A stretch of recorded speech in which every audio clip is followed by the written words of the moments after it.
one of the things that came up when Amy and I sat down to have the conversation of what all has happened in 2020, I would say the first thing that came to the surface for us on a global scale, a personal scale, a business scale, was fear. Mm-hmm.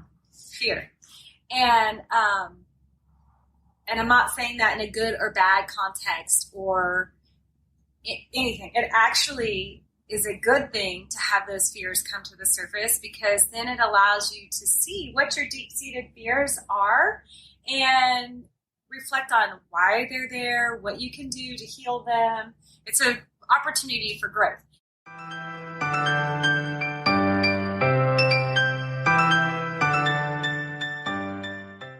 Welcome to EnVibe Live Conversations with Amy Parker and Cheryl Dunn.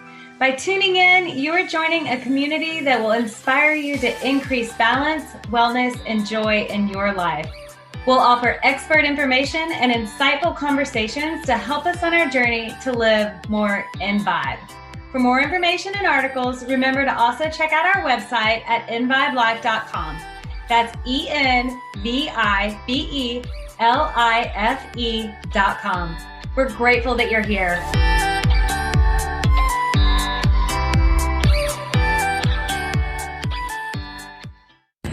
Hello, and welcome to the EnVibe Life Conversations podcast with Amy Parker and Cheryl Dunn, coming to you on location. Yay! We're at the beautiful Miraval Spa in Arizona, and Cheryl and I came here this December of 2020 for a few reasons. One is to have a little retreat time personally and as business partners in our relationship. But another thing we've been doing while we've been here, and we've done this for EnVibe Life corporately, is we sat down and had some reflections on 2020 in our business, which our business launched now, what 2020 has meant for us, for our business, and kind of in general for the world. And then we've also moved on to start setting some goals in, we like to say, intentions for 2021, moving forward with EnVibe Life. And as we've been doing it, we realized it'd be a great practice for us individually. And so we wanted to share that with you all in case it resonated with you, or really we'd love to encourage you to do the same thing. So we're going to do a podcast in two parts. This is part one. And today we're going to talk about sort of our thoughts and reflections on 2020. And then in part two, which will air next week, we'll talk about setting intentions for 2021 and even some maybe possible techniques and rituals you can do or incorporate into that. Don't you think, Cheryl, I think people could do this if they just really spent maybe an hour or two of their time, through a process of first looking at 2020 and then 2021. And we're excited to do it. It's already been meaningful for us in EnVibe Life, and I'm looking forward to reflecting and doing it on my own as well. Well, one of the things that came up when Amy and I sat down to have the conversation of what all has happened in 2020, I would say the first thing that came to the surface for us on a global scale, a personal scale, a business scale, was fear. Mm-hmm. Fear. And I'm not saying that in a good or bad context or anything. It actually is a good thing to have those fears come to the surface, because then it allows you to see what your deep-seated fears are and reflect on why they're there, what you can do to heal them. It's an opportunity for growth. Now, when you're in that fear cycle, that's not the first thing that comes to your head. Right. It's like, oh, this is such a great opportunity. That's not the case, especially this year. I felt like when I would get into a fear cycle that I would stay in it a while longer than I like to or usually do. Here's the thing, though. You also were allowed to, because you had time to face it. True. There was time. I didn't have that. But I don't even know if I realized that in the beginning. Right. Mm-hmm. Because the very first thing, like when March happened, and that's when in Texas things got pretty like, all right, we're staying home, we're sitting back, we're just really nationwide. That 15 days to stop the spread. Right. Right. my husband and I own a business, and it is our personal livelihood for not only our family, for many other families. And if we're not open and seeing patients, then we are not making money. And that is fearful because, we're not a family that we make incomes off of two separate things. We make it off of one thing. And when all your eggs are in that one basket and somebody out of your control takes that ability to make money away from you, that brought up control issues for me and fear of losing everything for me. I don't think I was alone in that. I mean, I feel like that was not only something I dealt with, I felt like we dealt with that as a family too. It was something we had. Did the kids feel it? Oh, sure. Yeah. I'm sure they did. I'm sure they did, just because kids are so in tune, maybe in different ways, but they're definitely in tune with what's going on. Even if nothing is said, they know what's going on. Right? And originally, don't get me wrong, the first week or two, I was like, oh, this is kind of nice. We're all getting to sleep in. And, that's how it was. But then you start getting, oh my goodness, how are we going to pay the bills? That started to give you this sort of feeling of nausea. Just talking about it, I get that feeling, because that was just something that one of my issues, right? And control is one too. So here's what came to me, and we talked a little bit about some things we might say on here last night in preparation. Yeah. We didn't even talk about this, but it just came to me. And this is probably true for a lot of people and worldwide. I was going to say nationwide, but really worldwide because this was a global or is a global pandemic. But also individually is that if you can stay with us a minute to talk about the chakras and the chakra system, that fear for survival is the root chakra or the very first base chakra, or essentially it's your first energy center. And it makes sense, even if you don't buy into chakra and chakra balancing and things like that. Just that need for basic survival is one of our most primal needs and instincts. And when you don't feel secure in that, it affects everything else. So in the chakra system, if you don't have balance in your root, just think about if the foundation of your house isn't stable, the whole house is going to shift on it. Or if you're building a house of cards, that base is so important, or the whole thing's going to have integrity issues in the stability of it. And so that's really a big thing that has gone on this year is it's shaken a lot of people in their root. And in fact, Cheryl just wrote an article on exercises and reflections to work on balancing your root chakra. Right. That's so important right now. It's very, very important. So that was one of the fears that came up for me and my family. Now, I feel like that was probably a great, a fear that was very common. But I know you've had your own personal fears that came up with it that I feel also resonates with a lot of people. Well, so one of my first thoughts is I've talked about on here a little bit my health issues, and I have a venous artery or vein. It's a vein issue in your lung. In my lung. Why can't I remember the word? But a ventricular, vascular is the word. There we go. Vascular malformation in one of my lungs. It's been embolized. And so because the main health issue I've had in my life originates in my lung, first of all, I think I have found that if you have one of those sorts of weaknesses, that's what any illness finds and attacks. It's like a break in the armor. Okay, let's go there. But when things were very uncertain about the path this virus would take and whom it would attack, I had to kind of do that reality check of, wow, I might be in that high risk group here. And what does that mean for me? Now I had to come to terms with that really, really quickly because we also own a business. That business is also our only source of income at the moment.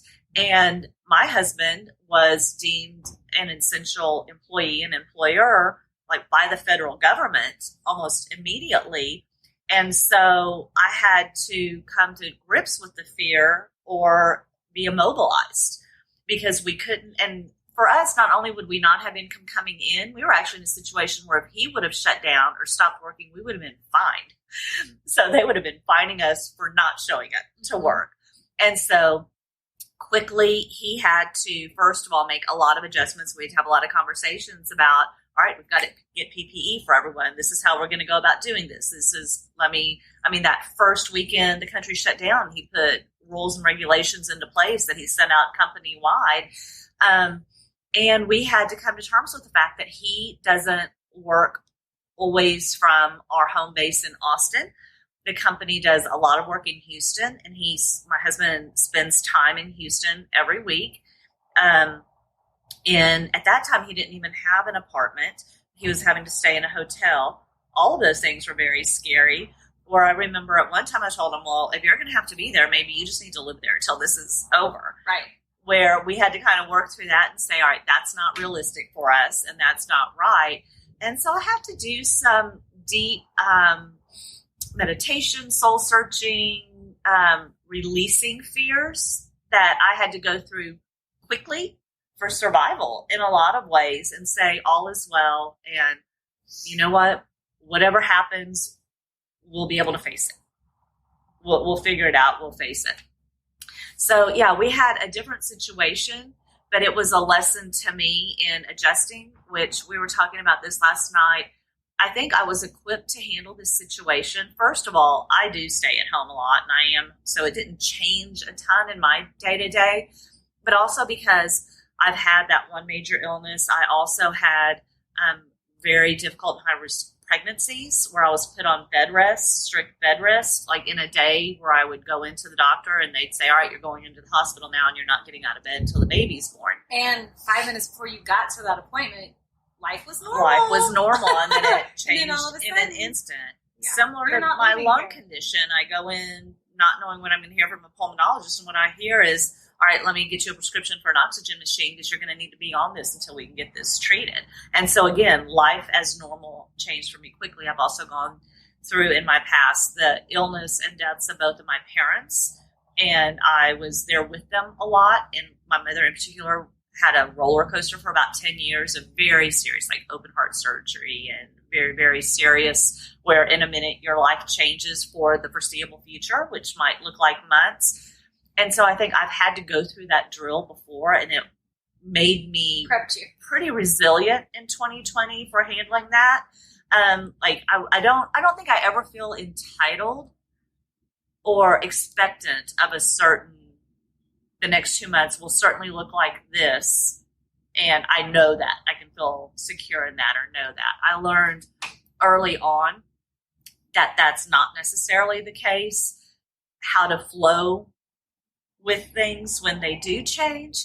And then also, I think that makes me appreciate boring a whole lot.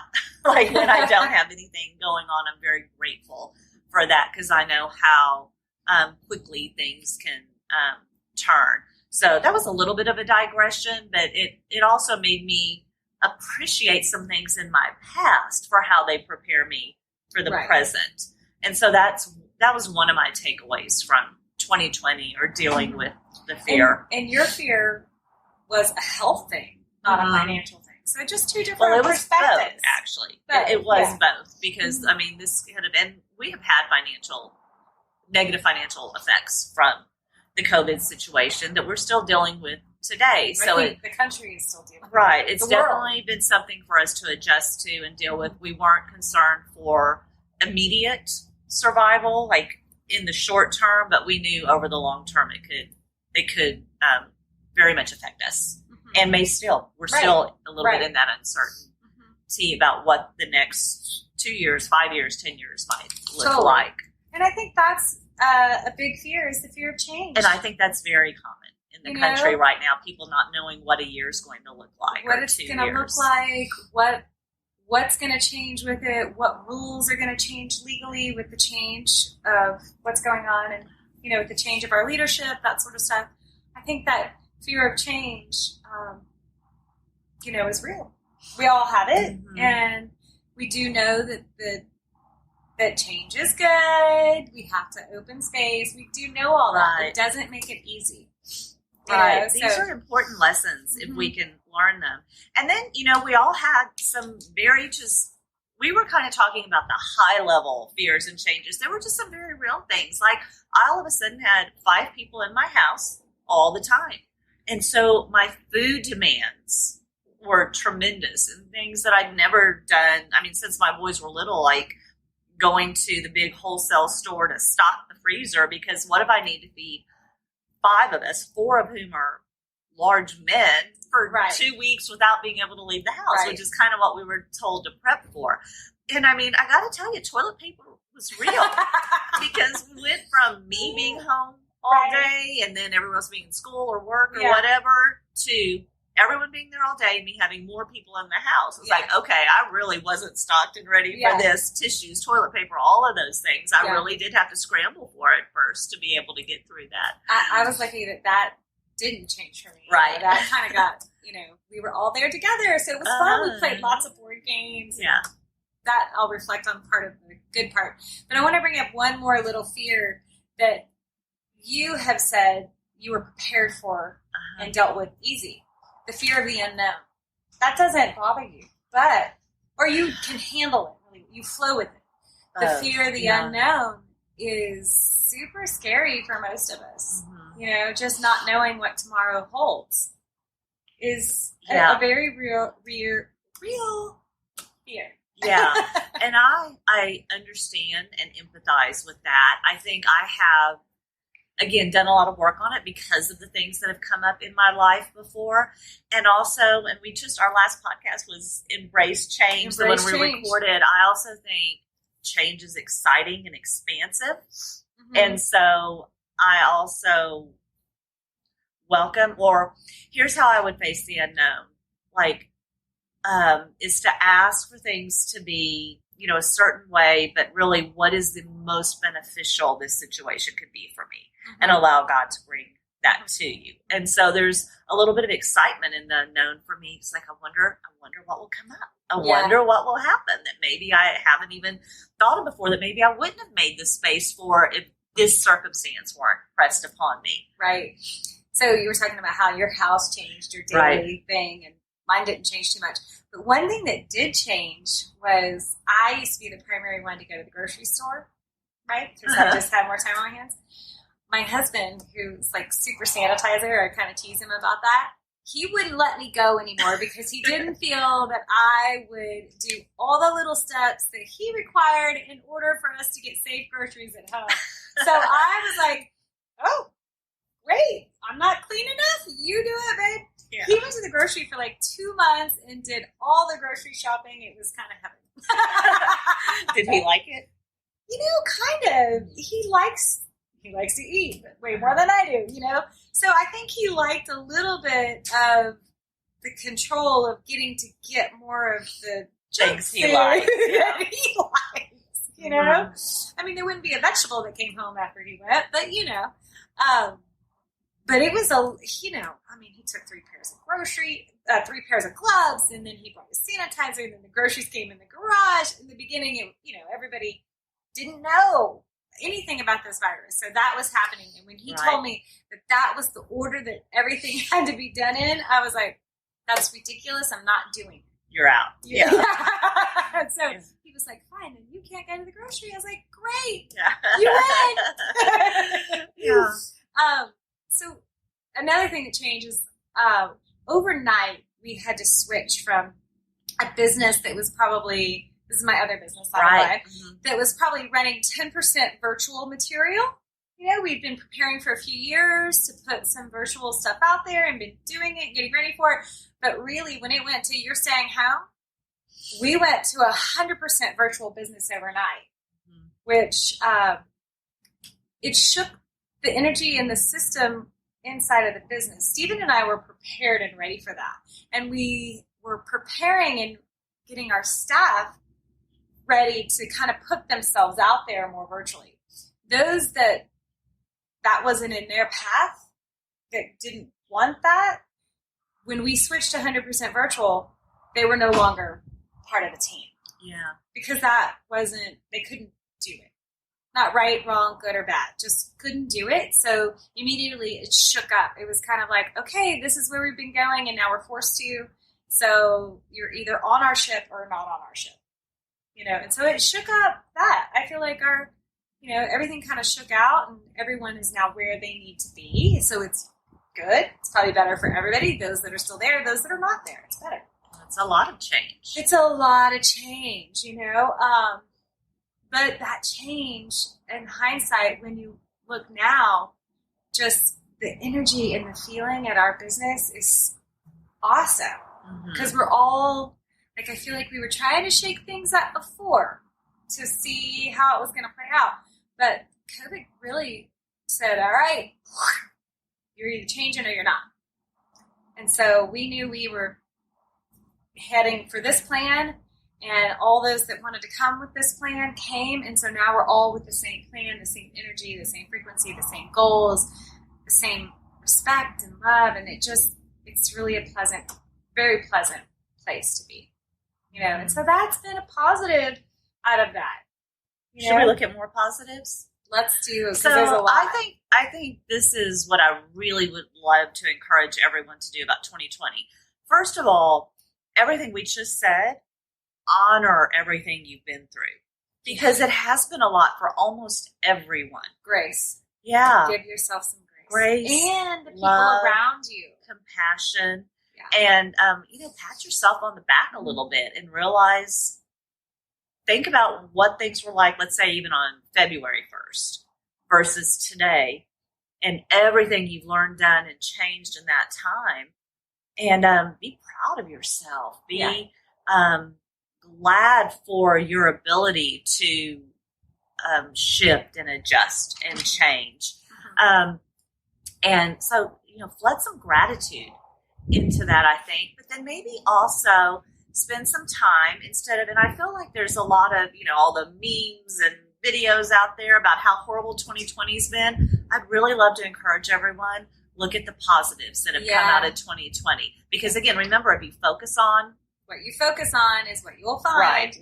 What you put your attention to is what you're going to bring more of in the future. And so if you focus on the positives or look at the positives from the situation, that's the energy you're residing in. And that's just such a better energy to reside in, I think. I mean, none of it's bad or good. If you're needing, respect wherever you are. And if you're needing to grieve more what's been lost, allow yourself to do that.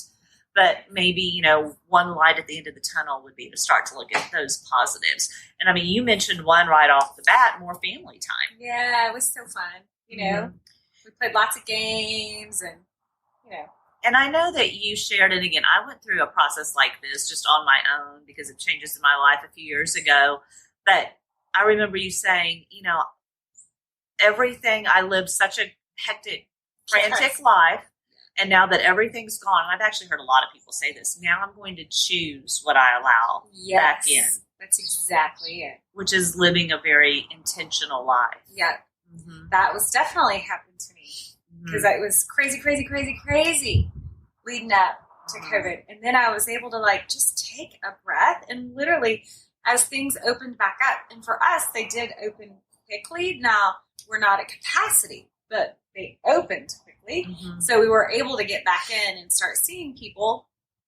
But I was able to really go, this is only what I'm letting in. And that was a really nice, slow process. I do know there was a shake-up week and all of that. And that when the kids went back to school, that particular week really was I started to have this, oh no, I'm going back to the chaos. And it just, it was a rough week for me. And then I just had to just take a deep breath and still okay, I can't change the fact that my kids' schedules are coming back. I can't change that. So maybe I've allowed too much in. Pull it back. I have to take some things out because that can't go away.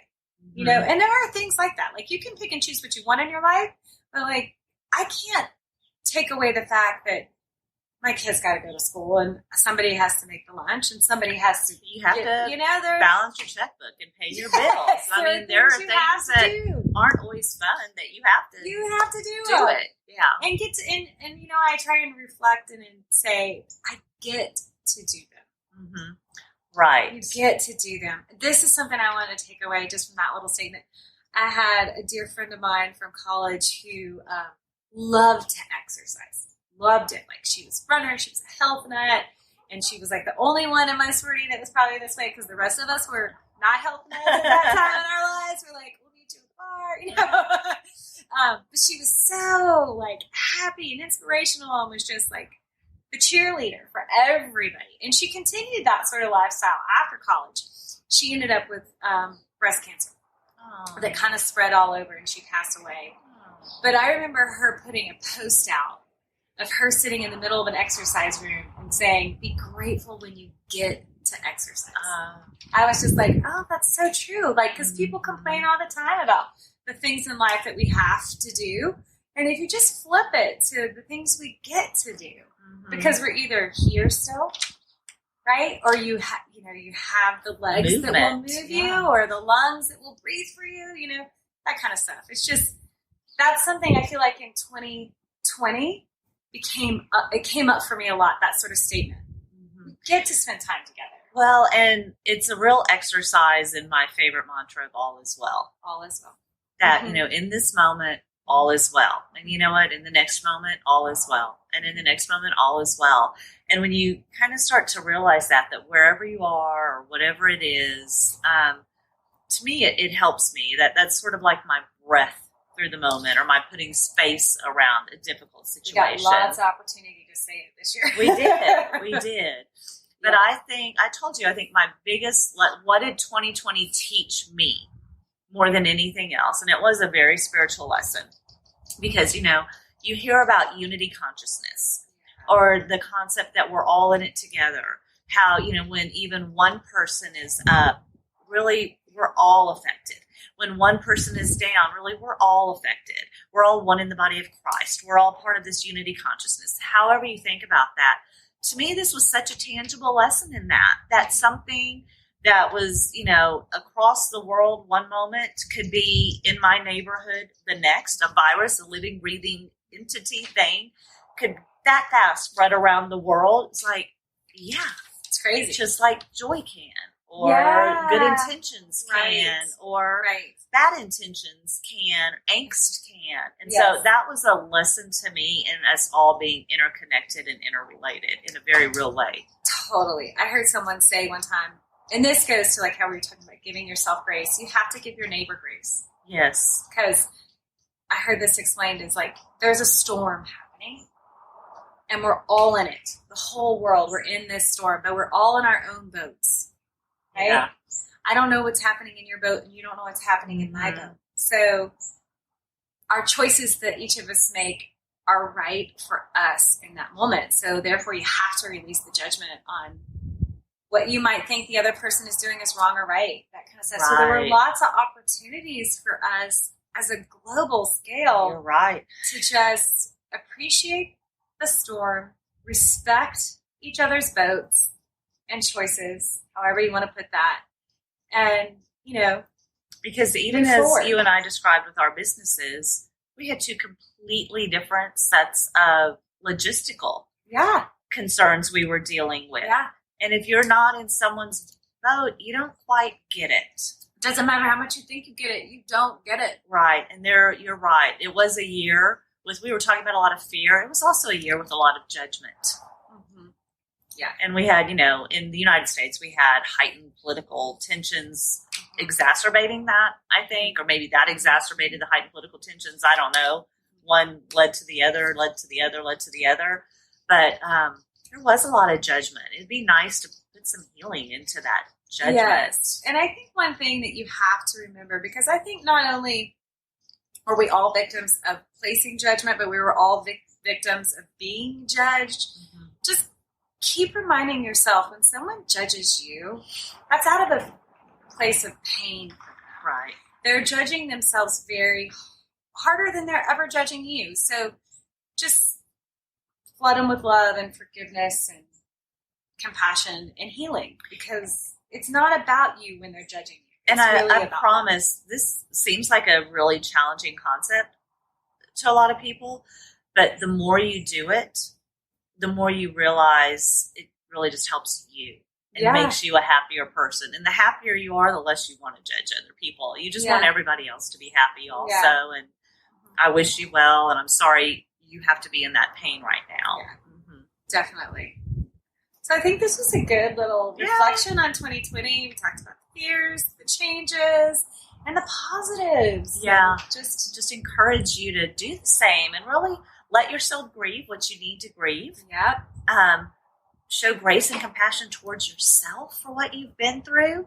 And then realize, there were some good things too. Let me think about those to put myself in a place of gratitude to get ready for the next exercise, which is what would I like to set as my intentions for 2021. And we thank you guys for being here, because this was a little therapeutic for us. We kind of talked through some of our stuff from 2020, which was nice. And I feel gratitude for the community to let us do this. I hope it helps you with any part of your journey as well. Definitely. So thanks for tuning in, and catch the next one talking about 2021.